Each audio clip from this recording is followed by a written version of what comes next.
Hi guys, it's Debbie and duty calls. The time has come to officially speak about Oppenheimer. I think Christopher Nolan is one of the figures I've covered the most on my channel, so if you're looking for rankings of his films, explanations, reviews, there is an abundance of that content available. I'll leave it all linked.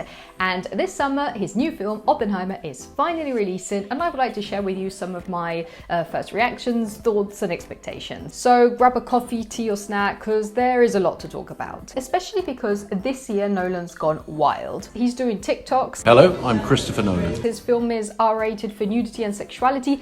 There is no Michael Caine. He might win an Oscar. It's like, fuck it, you know? So first up, Oppenheimer feels like one of Nolan's biggest productions. I know money-wise it still isn't right at the top, but just look at the cast. Basically, the whole of Hollywood had to stop to make this film. Even the last bystander at the back of the film is portrayed by an A-lister. Actually, every time I go back to read the list of cast members, there are names on that list I didn't remember were there in the first place. Last time I checked, I noticed there was Gustav Skarsgård and Jason Clarke. The other factor, which for me makes it one of Nolan's most important productions, is that this feels like Oscar material. Although Nolan is incredibly popular amongst the public, probably one, if not the most popular director working at the moment, he doesn't usually win that many awards. And if his films do win awards, it's usually for the technical categories like sound effects, with the exception, of course, of Heath Ledger winning Best Actor for The Dark Knight. The reason for his exclusion at most of these awards, while his films are always in the top most popular films of all time, is usually the genre and themes. He's done 3 superhero movies, and the rest is mostly a lot of sci-fi, complicated time travel and time-bending plots, and a few thrillers. So when Nolan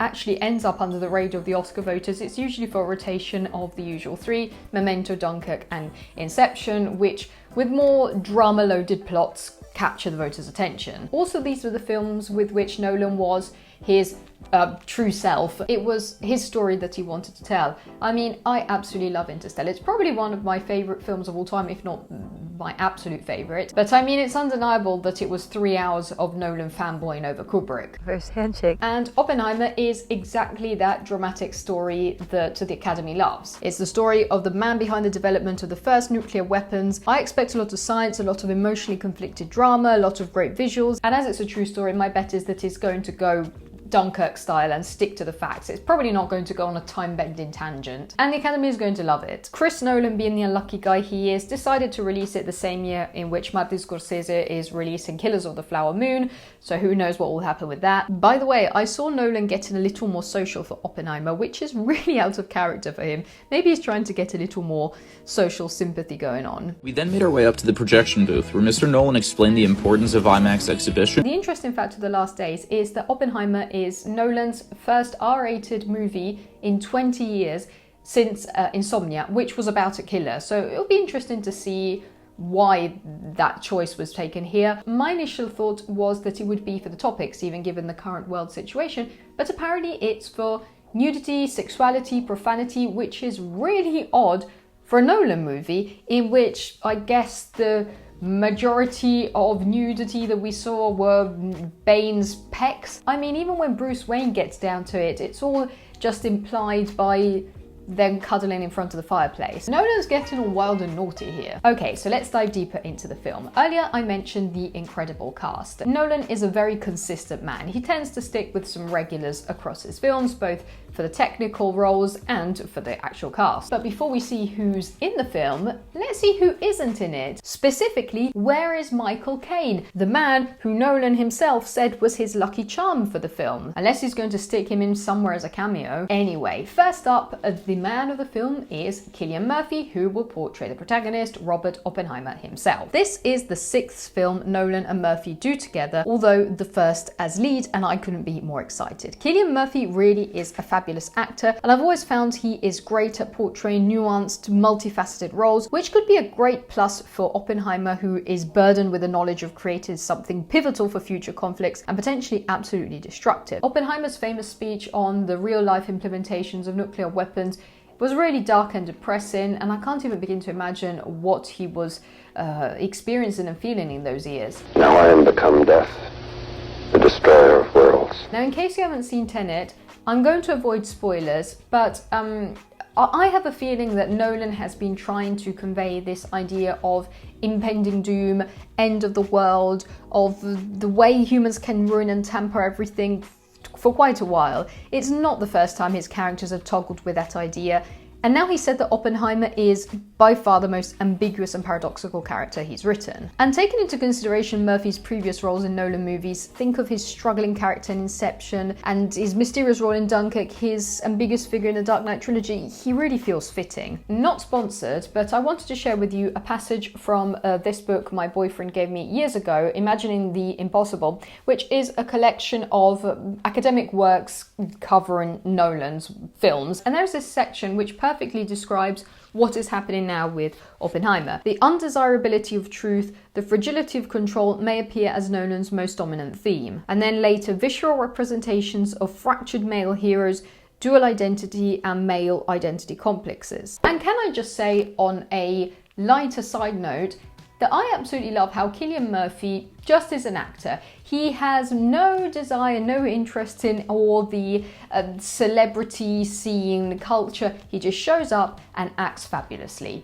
Love him for that. Well, I'm glad I know what a meme is. Now the big question is, Killian Murphy Best Actor of the 2024 Oscars? My bet is that they're going to push for this, as many of the other categories are less likely. There are big competitors like Bradley Cooper for Maestro, DiCaprio for Killers of the Flower Moon, but it's not too wild to imagine. Other recurring figures who will return for Oppenheimer are Matt Damon, Kenneth Branagh, David Dasmakian, Gary Oldman as President Truman, although he said he only appears for like one page of script, Matthew Modine, Casey Affleck, James Darcy, and then we have a ton of names who all come from very different career paths, who are all at different levels of success, and which I personally think make a really interesting, flavourful combination. For example, we have figures mostly tied to the indie scene like Benny Safdie, acting alongside actors mostly known for laugh-out-loud comedies like David Krumholtz, alongside hugely popular names of the moment like Florence Pugh, alongside rising stars like Alex Wolff and Matthias Schweighöfer, alongside actors mostly known for kids movies like Josh Peck, alongside some of the biggest names on the scene like Emily Blunt, Rami Malek, Robert Downey Jr. By the way, I hope this film will help the younger generations to recognise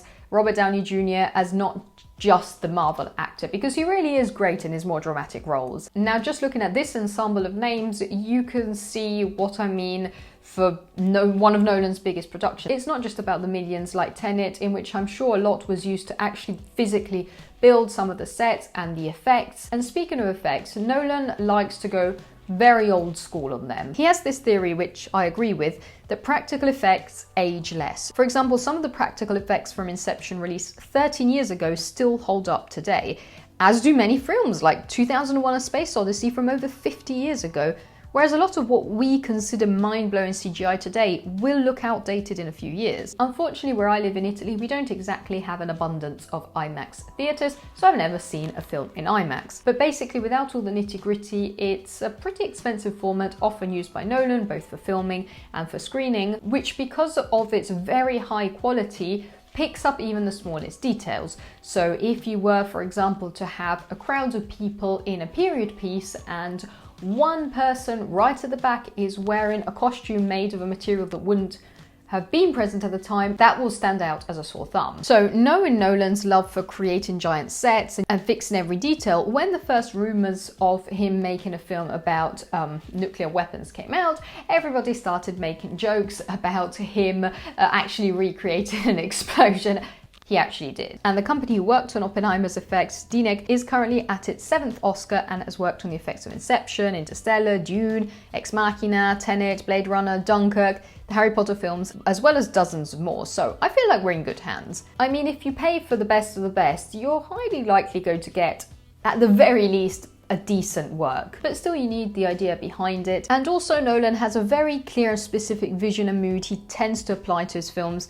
And even across genres, I feel like he achieves this by working with recurring collaborators who deliver that specific vision. For example, for cinematography, again, we see the return here of Hoyte van Hoytema. For many years, Nolan's cinematographer was Wally Pfister, and the relationship between the two was so close that Pfister actually said that he turned down films on the scale of Harry Potter just to be available for Nolan. Pfister was absolutely great with urban settings like the Dark Knight trilogy and Inception. Then with Interstellar there was the switch to Hoyte van Hoytema, which makes sense as he is great with, I don't know how to put it, a wide, spectacular aesthetic. So after Dunkirk I was curious to see how Tenet would work out, because in my brain that was the kind of setting that would have worked perfectly with Wally Pfister. And with all the criticism about Tenet, the cinematography was great in the end, and also then looked back at Van Hoytema's works, and with films like Her, Tinker Tailor Soldier Spy, it's not as if his whole work was just a nope aesthetic. So I'm really looking forward to see what he's created for Oppenheimer. Another big switch in Nolan's team a few years back was in the soundtrack department. A lot of people associate Nolan to Hans Zimmer, as they've worked on many titles together, creating some of the most emotional soundtracks in film history. I've seen Hans Zimmer live in concert twice, and hearing those scores live is absolutely sublime. Anyway, bye-bye Hans Zimmer, as there is a new kid on the block, Ludwig Göransson, who also made the soundtrack for Tenet. Now, before I was mentioning how Nolan's films have a consistent vibe across the genres, and if you listen to the Tenet soundtrack, there are actually some points which are really reminiscent of older Zimmer works, like the Dark Knight soundtrack. So Göransson is managing to keep that vibe, while also having made some wildly varied music. For context, he's done the soundtrack for Black Panther 1 and 2, for which he won the Oscar, Creed, and many more films, including quite a few songs for the Trolls movie. Now, while films like Tenet already gave us an idea of the vibe of the music already from the trailer, Oppenheimer is giving nothing except from just some generic dramatic trailer music. So hopefully we'll get to hear something before it's released.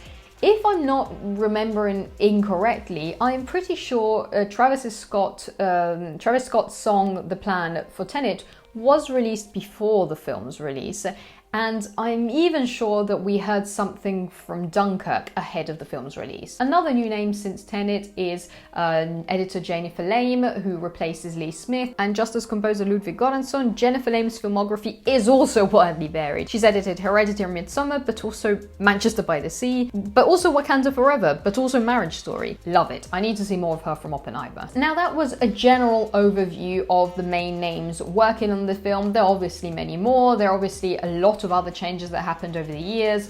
For example, Chris Nolan's brother Jonathan Nolan isn't really working with him that much on the films as he used to with the scripts, but this is a general idea. And so what are my thoughts? What are my expectations from this film? As I've mentioned in many of my recent Nolan related videos, I try to watch his new films with the most neutral approach possible. If you're going to film already expecting it to be the best thing ever just because it's a Tarantino or an Anderson, you're either going to be really disappointed or you're going to have a very hyped up, warped vision of the film. So while I'm really excited, at the same time, I am prepared for the possibility of it just being a okay movie. Also, in my opinion, this will be very far from the classic Nolan concept many people have of his films, and closer to works like Dunkirk, longer and heavier dialogues, realistic settings and people, science but not in a wild time warp manner, and no ambiguous endings or characters. I expect it to be very dramatic, very insightful, very dark and deep.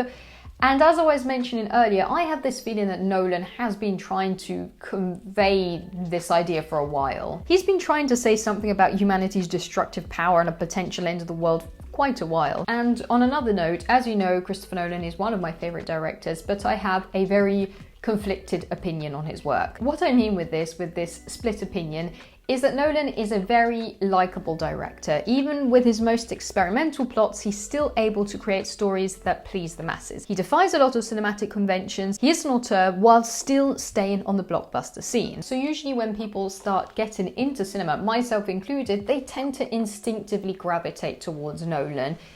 His films usually don't go wrong, whereas some other popular, more auteur directors, I'm even thinking just simply a Guillermo del Toro or a David Lynch, they require you to have some sort of specific taste. So how does Nolan do this? How does he compromise these two worlds? The short answer is money. Nolan himself has said how grateful he is to the studios, Warner Bros., that allowed him these huge budgets to create huge productions, but while still maintaining his vision. And if you basically have a bottomless budget, you're going to pay the best of cinematographers, composers, actors, costume designers, editors. And usually when you pay the best of the best, you're going to get a good product. So even if that story is not really your vibe, your thing, you end up just admitting that the production quality overall is good. The flip side to all of this is that, of course, when you end up just paying the best of the best, it looks like there is no longer just the director's creative vision, but just an assembly of whatever you could pay for on the market. One could theoretically argue that if I or you suddenly had an infinite budget, we could also make a blockbuster.